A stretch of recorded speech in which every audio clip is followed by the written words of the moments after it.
We turn now to the latest on the war in the Middle East. President Donald Trump says the U.S. will hold off targeting Iranian power plants as he pushes Iran to reopen the Strait of Hormuz. And he says the two countries are holding talks about ending the fighting.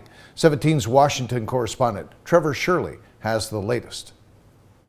Iran had threatened to attack power infrastructure all around the region if the U.S. had targeted any Iranian power facilities. President Trump made the announcement on Truth Social earlier today.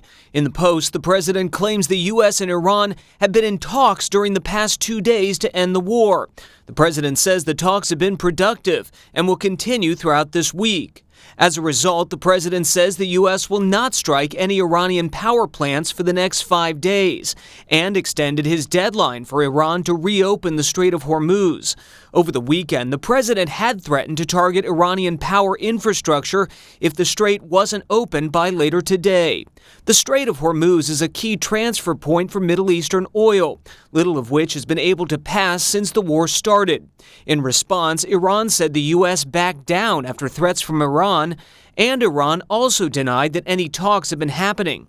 Should the president's new deadline expire and the strait not reopen, attacks on power infrastructure could leave millions around the Gulf without electricity. Strikes on power plants could also take out water desalination facilities, which allow millions of people access to drinking water around the region.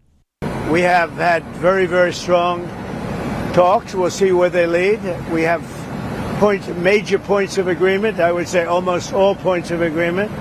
We're doing a 5-day period. We'll see how that goes. And if it goes well, we're going to end up with settling this. Otherwise, we'll just keep bombing our little hearts out.